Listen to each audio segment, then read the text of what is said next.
और हम लोग दिवाली में माँ लक्ष्मी को जो भी चीज़ें अर्पित करते हैं, चाहे वो गणेश लक्ष्मी की मूर्ति से लेके पूजा की सारी सामग्री, हम उसको धनतेरस के दिन पे ही खरीदते हैं। दिवाली से ठीक 2 दिन पहले धनतेरस का त्यौहार मनाया जाता है। धनतेरस यानी धन त्रयोदशी। इस तिथि पे जिस भी चीज़ की खरीदारी की जाती है उसमें 13 गुना वृद्धि हो जाती है और इस तिथि पर अच्छे से पूजा करने से हमारे घर में धन समृद्धि, हमारे घर की बरकत में 13 गुना वृद्धि हो जाती है। इसीलिए धनतेरस की तिथि और धनतेरस के शुभ मुहूर्त पे खरीदारी करना बेहद शुभ और ज़रूरी होता है। Hello everyone, Radhe Radhe. आप सबका बी प्लेस एस्ट्रो चैनल में बहुत स्वागत है। मैं पूजा झा। कार्तिक मास के त्रयोदशी को धन त्रयोदशी कहते हैं और दिवाली के ठीक 2 दिन पहले धन त्रयोदशी आती है। दिवाली में हम लक्ष्मी माँ गणेश भगवान की पूजा के लिए जिस भी सामग्री की हमें ज़रूरत होती है, हम उसकी खरीदारी धनतेरस के दिन ही करते हैं। धनतेरस के दिन जिस भी सामान को खरीदा जाता है उसका महत्व और उससे पूजा करने से उस पूजा का फल कई गुना बढ़ जाता है। इसीलिए सबसे पहले जानते हैं कि वर्ष 2024 में धनतेरस किस दिन को मनाया जाएगा। इस वर्ष 2024 में धनतेरस 29 अक्टूबर दिन मंगलवार को मनाया जाएगा और धनतेरस के दिन खरीदारी का शुभ मुहूर्त 6:31 से लेके 10:31 तक पूरे 4 घंटा का मुहूर्त रहेगा और इसके साथ इस दिन एक और मुहूर्त भी बन रहा है जो कि 12:27 से 12:41 तक रहेगा।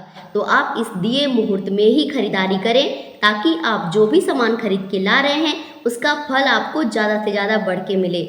और इस दिन अगर हम प्रदोष काल त्रयोदशी पूजा की बात करते हैं तो इस दिन पूजा के लिए शुभ मुहूर्त 5:20 से लेके 8:13 तक का है। तो हमारे पास सफिशिएंट टाइम है धनतेरस की पूजा करने के लिए। अब जानते हैं कि हमको इस दिन क्या ज़रूर से ज़रूर खरीदना है।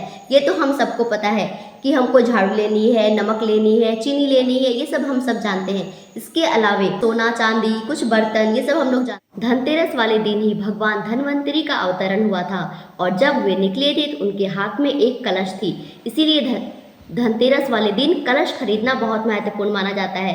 आप कोई सा भी बर्तन खरीद सकते हैं पर कोशिश कीजिए कि एक कलश टाइप का या एक लोटा टाइप का, इस टाइप का कुछ आप ज़रूर खरीदें। इसकी साइज कितनी भी बड़ी हो सकती है, कितनी भी छोटी हो सकती है, पर आपको एक कलश टाइप का कुछ ज़रूर लेना चाहिए। और जब आप इसको खरीदेंगे और अपने घर लाएंगे तो आपको एक चीज़ का ध्यान रखना है, यह खाली नहीं होना चाहिए। आप इसमें चावल या कोई भी अनाज भर सकते हैं।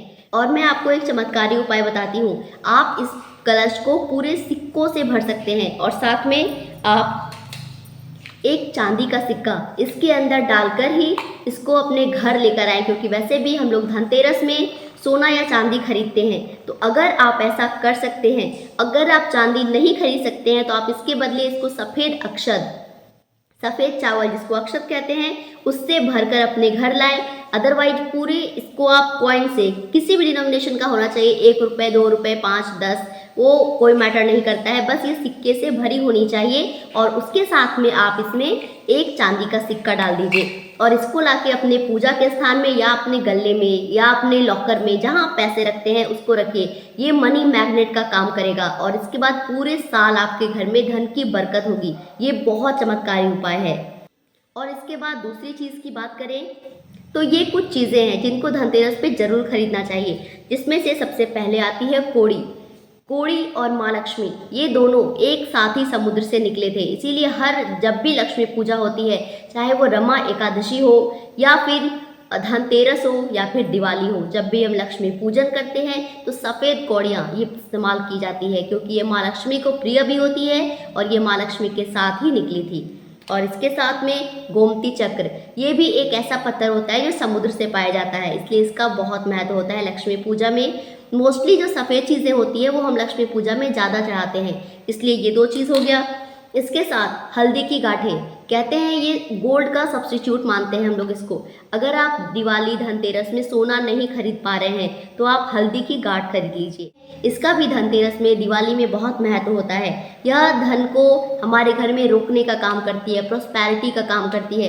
कोई भी शुभ चीज़ होता है ना, उसमें हम लोग हल्दी से ही शुरुआत करते हैं। धनिया के बीज, माँ लक्ष्मी को धनिया बहुत पसंद होता है। इसके बहुत सारे कारण होते हैं। सबसे पहला है कि यह थोड़ा सा धनिया का बीज आप लगाएंगे, देखेंगे वो इतना ज़्यादा फैलता है। तो इससे हम ये मानते हैं कि जब हम थोड़े से हमारे भी पैसे आएंगे ना तो उसकी बरकत बहुत होती है घर में। इसीलिए धनिये को इस दिन खरीदना और दिवाली के दिन माँ को चढ़ाना बहुत विशेष होता है। खास बात यह है कि आप जितना भी धनिया लाएंगे सब माँ को अर्पित नहीं कर देंगे, थोड़ा धनिया आपको बचा के रखना है और पूजा के बाद वो जो थोड़ी सी धनिया बची है उसको आप अपने घर के गार्डन में लगाइए, या फिर अगर आपके घर में कोई फ्लावर पॉट है तो आप उसमें लगा सकते हैं। और वो धनिया जब उगेगा तो कहते हैं कि उससे आपके घर में मतलब समृद्धि आ गई, संपत्ति बढ़ने लगेगी आपकी। इसलिए थोड़ा सा धनिया बचा लेना है और उसको अपने घर पर भी लगा दीजिए। और इसके साथ इस दिन आपको पीली सरसों भी खरीद के लानी होती है।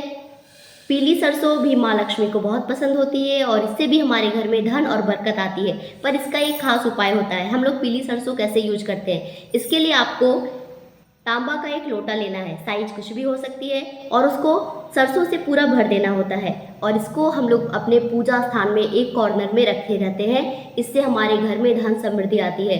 और ख़ास करके अगर आप पूछें तो कि उत्तर पूर्व कौन होती है, उसमें इस लोटे को हम लोग रखे रहते हैं। इससे हमारे घर में जो पैसा आता है वो फालतू में कहीं वेस्ट नहीं होता। ऐसा कहते हैं ना, पैसा आ रहा है और निकल जा रहा है, वो सब नहीं होता है। इसलिए इस पीली सरसों लाएंगे और अगर ऐसा लोटा आपके घर में है, नहीं तो आप दूसरा भी खरीद के ऐसा उपाय कर सकते हैं। तो इस तरह इस धनतेरस आपको 11 कोड़ियाँ खरीदनी है, सफ़ेद कौड़ी, 11 गोमती चक्र खरीदने हैं, धनिये के बीज खरीदने हैं, 11 कमल गट्टे के बीज खरीदने हैं, 2 झाड़ू खरीदनी है, 2 पैकेट नमक का एक और थोड़ी सी चीनी खरीदनी है। और साथ में अगर आप किसी बर्तन की बात करें तो आप कोई भी एक कलश ले सकते हैं। पीली सरसों खरीदनी है, आप चाहे तो सोना चांदी भी खरीद सकते हैं, और नहीं तो आप हल्दी की गांठें और सफ़ेद चावल जिसको अक्षत कहते हैं, कुछ भी अपने घर में खरीद के ला सकते हैं। अन्न खरीद के लाना है, धन के तौर पे चांदी का सिक्का ले लिया। तो ये सारी चीज़ें धनतेरस के दिन बहुत महत्व रखती है। तो इस तरह हम लोगों ने जाना कि धनतेरस के दिन हमें क्या क्या जरूर खरीदना है। और जब धनतेरस की हम लोग पूजा करते हैं तो इसके लिए एक चौकी लगाते हैं, उस पर एक पीली वस्त्र बिछाते हैं और गणेश भगवान, माँ लक्ष्मी, कुबेर भगवान और औषधि के देवता भगवान धन्वंतरी की पूजा की जाती है। और इस दिन जो भी हमारे घर में मेडिसिन वाले सामान होते हैं ना, जैसे कि औषधीय गुण वाले जो पत्ते होते हैं, नीम के पत्ते, करी के पत्ते, एलोवेरा या ऐसी जो भी चीज़ें आपके घर में है तो उसको भी पूजा में शामिल किया जाता है। जो भी चीज़ हम दिवाली के लिए, लक्ष्मी पूजन के लिए खरीद के लाए हैं उनको इकट्ठे एक जगह में रखा जाता है। लेकिन हम जो गणेश और लक्ष्मी की मूर्ति खरीद कर लाए हैं उससे धनतेरस पर पूजा नहीं होती। जिस मूर्ति से हम पहले से पूजा करते आ रहे हैं साल भर से, उस मूर्ति से ही पूजा करेंगे। और वही पुरानी वाली मूर्ति गणेश लक्ष्मी की रखेंगे, कुबेर भगवान की और धन्वंतरी भगवान की नई फोटो रखेंगे। अगर फोटो ना मिले तो मूर्ति रखेंगे, जो भी आपको अवेलेबल है उसको रखते हैं। धूप दीप कर दिखाते हैं, नैवेद्य चढ़ाते हैं, उनको कलावा चढ़ाते हैं, वस्त्र अर्पित करते हैं, दान दक्षिणा चढ़ाते हैं। खील बताशों का दिवाली धनतेरस में बहुत महत्व होता है। तो इस दिन हम लोग घर भरना भी करते हैं। धनतेरस के दिन जैसे ही हम धनतेरस की पूजा कर लेते हैं, और इस दिन का एक विशेष उपाय मैं आपको बताती हूँ कि ऐसे कहा जाता है कि इस दिन जो भी आपकी एक्स्ट्रा मेडिसिन वगैरह है आप उसको फेंक दीजिए निकाल के। तो ऐसा मानते हैं कि हमारे घर से जो बीमारी है वो भी चली गई। आपके घर में अगर कोई बीमार है और वो करंट में जो मेडिसिन खा रहा है, आप उसकी एक मेडिसिन को लेकर ऐसा बोलकर फेंकिए कि इस मेडिसिन के साथ मैंने उस बीमारी को भी फेंक दिया और वो मेरे घर से चली गई। धन्वंतरी जी भगवान विष्णु के ही एक रूप होते हैं, तो उनको पीले वस्त्र, पीले फूल, पीली चीज़ें अर्पित कीजिए और आप धन्वंतरी स्तोत्र पढ़िए। पूरी पूजा कंप्लीट हो जाने के बाद आपको आरती करनी है। आप सबकी अलग अलग से आरती कीजिए। कुबेर भगवान की आरती कीजिए, कुबेर भगवान के जो मंत्र आते हैं उसका जाप कीजिए। कुबेर चालीसा, जो भी कुबेर भगवान से रिलेटेड आपके पास है, आप फ़ोन पे निकालेंगे आपको सब कुछ अवेलेबल हो जाएगा, वो सब पढ़ना चाहिए। पढ़ने के बाद आपको सब पूजा कंप्लीट हो गई, आपने आरती कर लिया, आप पहले से ही एक प्लेट में 13 दिए निकाल कर रखेंगे और जैसे आपकी पूजा कंप्लीट हुई आप उन 13 दियों को जला देंगे और उसे अपने घर में, सबसे पहले तो घर के बाहर आपको एक तुलसी के पेड़ के पास देना है, 2 अपने मुख्य दरवाजे पर देना है और आपके घर के सामने अगर कुछ रास्ता टाइप का है तो 2 वहाँ पे देंगे। ऐसे करके 13 दिए आपको उस दिन जलाने हैं। 13 का बहुत महत्व होता है इस दिन, इसीलिए और हम जो भी काम करते हैं हमको फल भी 13 गुना ज़्यादा मिलता है, इसका ध्यान रखेंगे। और इसके बाद हम लोग जानते हैं 30 अक्टूबर को जो नरक चतुर्दशी होती है, जिस दिन हम यम का दिया निकालते हैं। तो यम का दिया कैसे निकालते हैं? यम का दिया रात में निकाला जाता है। इसके लिए हर घर की परंपरा थोड़ी थोड़ी अलग होती है।